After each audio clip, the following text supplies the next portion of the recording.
this chapter, we will be introducing and studying derivatives. In this lesson, we will be studying the derivative rules. And the first one we'll introduce will be the constant rule. Okay, everybody.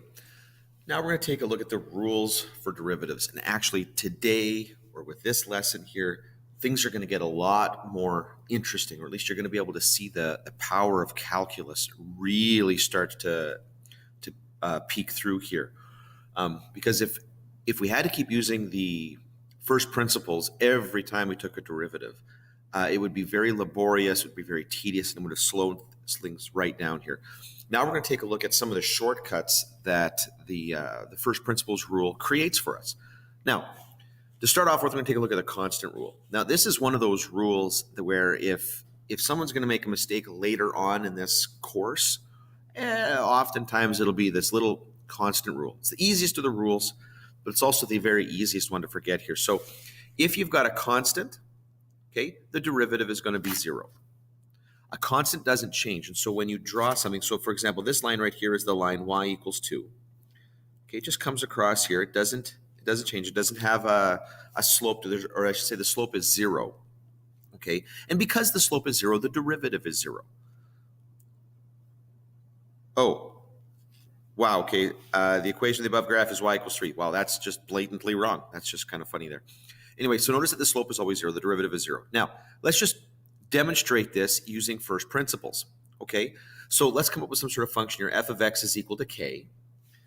So f prime, the derivative, df over dx, is going to be the limit as h approaches 0 of f of x plus h minus f of x over h.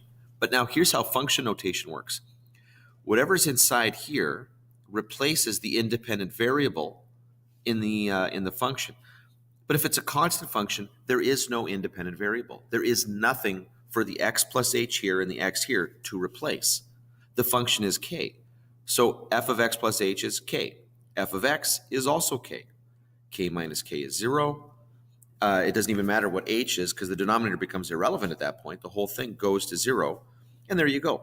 So the derivative of a constant is going to be 0 all the time.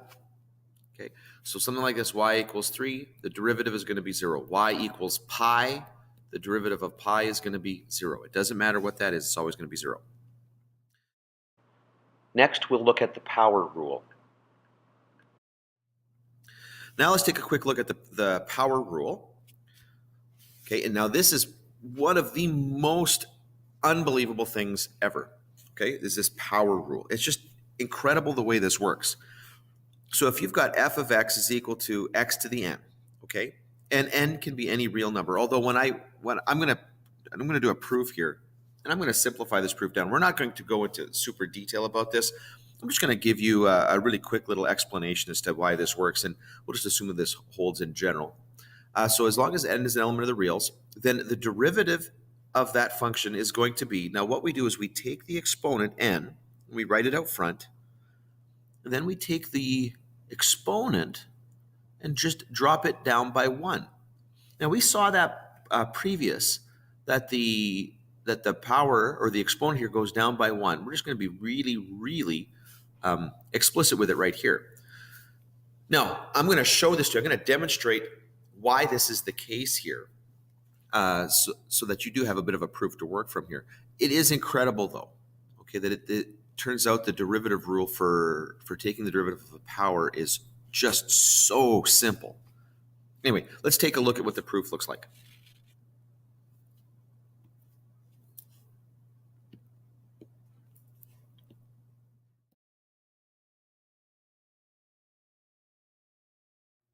Okay, so let's find the derivative of y equals x to the n. So we're going to use first principles here. So y prime will equal the limit as h approaches 0 of x to the f of x plus h minus f of x all over h. All right, so now this will be the limit as h approaches 0. Now in this case here, we're going to replace x with x plus h. So that's going to be x plus h to the n minus x to the n all over h. which at first isn't a big deal until you start to look at this thing right there and realize that, you know what, I don't know what that exponent is. So how many times do I expand that out? How do I do that? How many times do I distribute that amongst itself here? How do I handle that? Well, the assumption here in this course is that you would have seen, how do I say this, a chapter on, let's say, perms and coms, permutations and combinations, and you would have seen binomial expansion, because you do actually know how to do that, or at least you should. X plus h to the n is going to be n choose 0, x to the n, h to the 0, plus n choose 1, x to the n minus 1, h to the 1, plus n choose 2, x to the n minus 2, h to the 2, plus dot, dot, dot, all the way up to, what is this? This is going to be n choose n, x to the 0, h to the n. That is the binomial expansion, x plus h to the n. Okay, whatever n happens to be, that's essentially what that's going to look like. Now, minus x to the n, what I just did there was that was this little bit right here. Okay, and then we divide this whole thing by h. Okay, now if you don't remember binomial expansion, that might look a little weird to you. You're wondering, what the heck just happened? Okay, if you're not familiar with binomial expansion at all, okay, then that is definitely going to look a little bit crazy there. Anyway, let's take a quick look at this. Now, n choose 0 is going to be 1. So this first term is going to be x to the n, and h to the 0 is also going to be 1. So that first term will be x to the n. Plus, n choose 1 is n. This will be x to the n minus 1, h to the 1. Now, n choose 2, once we get out to this point right here, I really don't know what that is. That is going to depend on what the value of n is. So there's not much I can say about that one. Okay, and that's going to be true all the way up to n choose n. Well, okay, I know what x to the 0 is going to be. I don't need to write that there, but I know that that's going to be n choose n, h to the n minus x to the n. This will all be over h. Now, notice x to the n minus x to the n. That disappears. And what I can do now is every one of the terms that's left over, every one of them is going to have a power of h in it. So I'm going to factor out just one of those h's. So the first term will be nx to the n minus 1. The h has been pulled out, plus n choose 2, x to the n minus 2. I'm going to take nh out of that. So I'm going to have an h left over, plus dot, dot, dot. That's going to go all the way up, plus n choose n, h to the n minus 1. Now, there's an h still in the denominator. That's part of the first principles. Now, h divided by h is going to be 1. Now what I'm going to do is I'm going to allow h to approach 0. Okay, that is going to be, I'm going to apply the limit right now. Now, every term that has an h in it is going to disappear. It's going to become 0. So 0, 0, everything in between. The last term is going to become a 0. All that I'm going to be left with is this nx to the n minus 1. And that right there is the power rule. That's a very, very quick demonstration of how the power rule could, in a very simple way, be proved. Okay, hope that makes sense. I hope that gives you a bit more confidence in this rule. It works this way.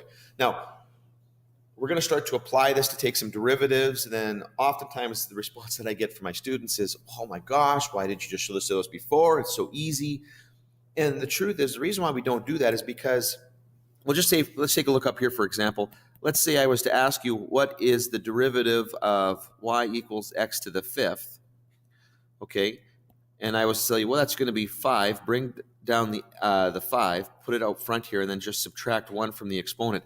To go from here to here, if you're not sure why that works, that really looks like magic. Like, why on earth can you just take that exponent, okay, whoops, that exponent right there, write it out front, subtract 1 from the exponent, and that right there is the function that represents the value of the slope of the tangent line at any point along that original curve. Like, there doesn't seem to be much of a connection between those two until you go through this explanation right here.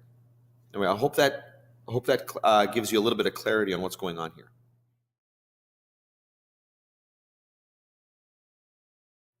All right, everybody, let's take a look at a question here. We're going to do this two different ways here. We're going to take the derivative of y equals x squared. Now, I've just shown you the shortcut rule for this, but let's go back and take a look at what happens if you were to take the derivative of this thing using first principles, okay? Now, as I walk this thing through here, you're going to recognize the pattern of work that I just modeled using a general expression here. So this is going to become x plus h squared minus x squared all over h. First thing we're going to do here is expand out that binomial. Now, in this case here, that's actually fairly straightforward. You've been doing that for a long time. So it's going to be x squared plus 2xh plus h squared minus x squared all over h. Now, if you are wondering where that 2xh came from, you really need to go back and review how to expand out binomials, okay? It's not just x squared plus h squared. That's a very, very common mistake, and it really kind of hampers our progression through here when people keep making that mistake there. So you want to make sure that you go back and review why that's the case. Now, in this case right here, we can see right away that the x squared and the x squared will cancel. Now we've got the limit as h approaches 0. I'm going to factor an h out of the two terms that are left over there, and I'm going to get 2x plus h over h. H will cancel. And now if I let h go to 0, in that expression, it's just this linear thing. I'm going to be left with 2x. So I could do it that way, or I could say, here's my expression y equals x squared, and I know that with a derivative, I take the exponent, write it out front, x to the, and then I take the exponent and subtract 1 from it, and 2 minus 1 is just 1. So, or I could do it like that, just say that the answer is 2x. I really hope you prefer this method, everybody.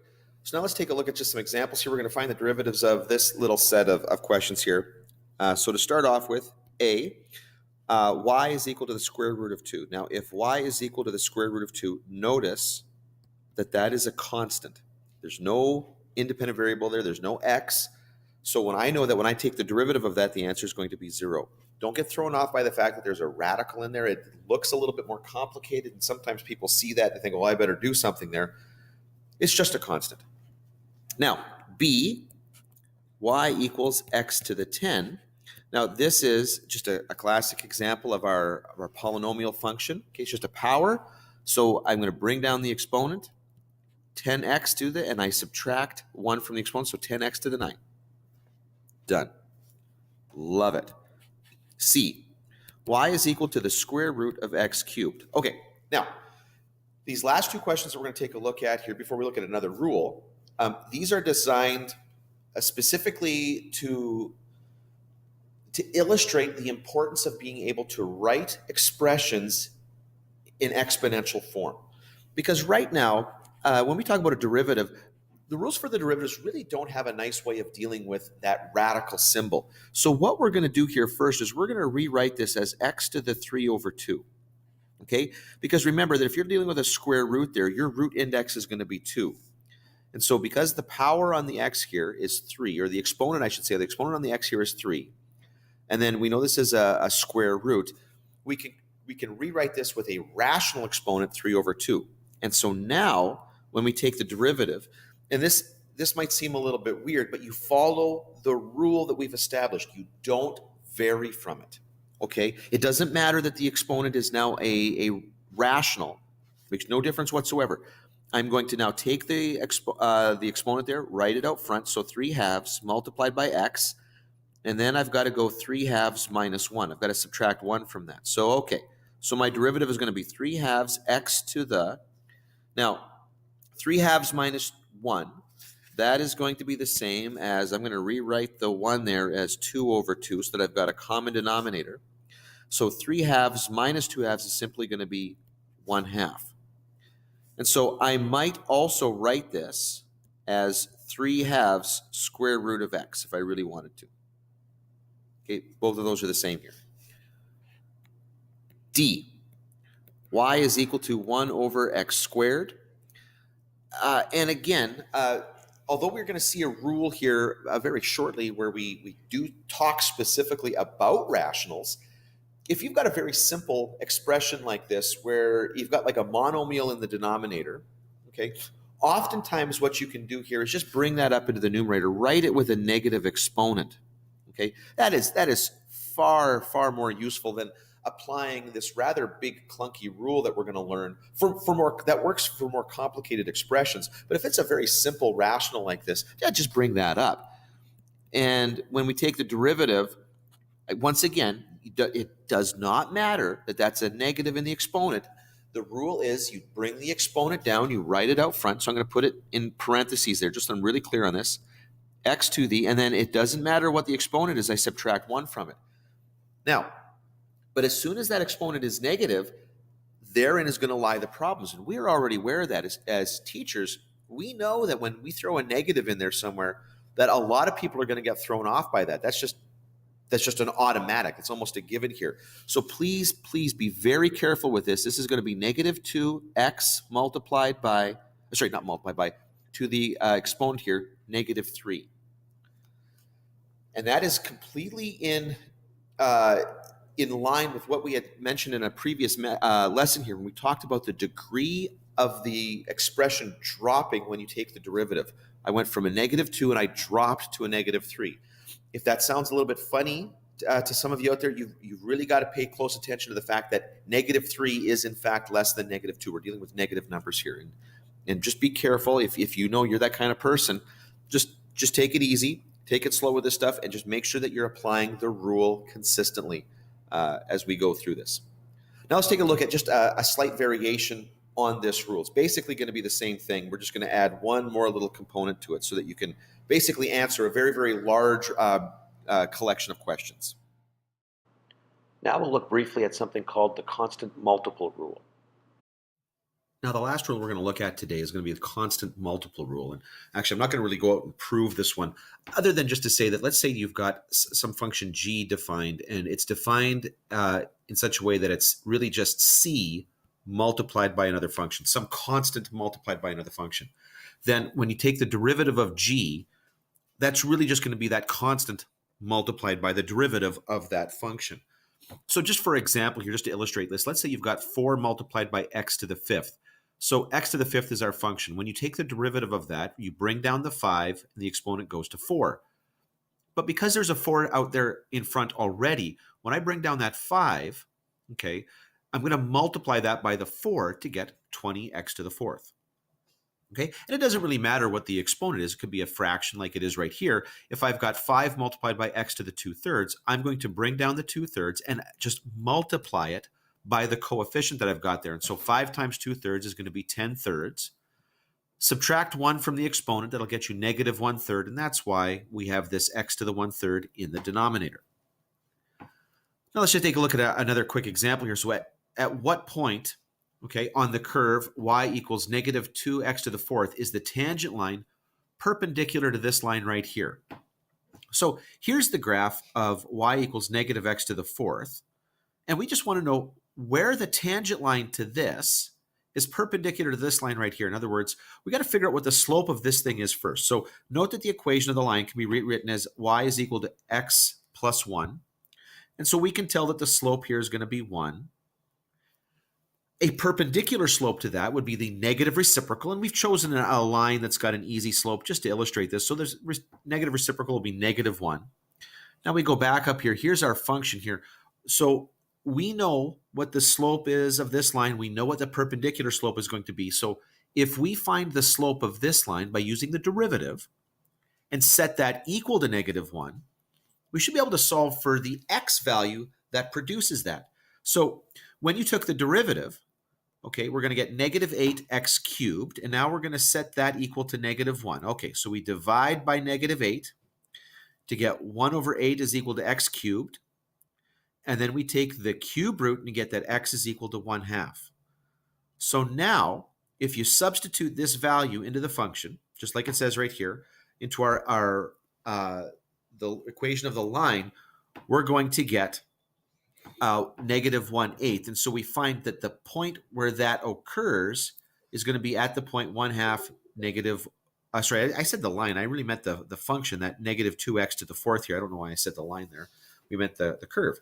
And you're going to get the point 1/2 negative 1/8. So if you go up here, 1/2 negative 1/8 right there, take the tangent line, and there it is. That's going to be perpendicular to that given line. Anyway, so just a quick little application so that you can see how some of these questions that would take a lot more time before, if you were using first principles, can be made a lot quicker by just being able to take the derivative by bringing down the exponent, multiplying it by the coefficient, and subtracting 1 from the exponent that's there. Makes that a lot easier.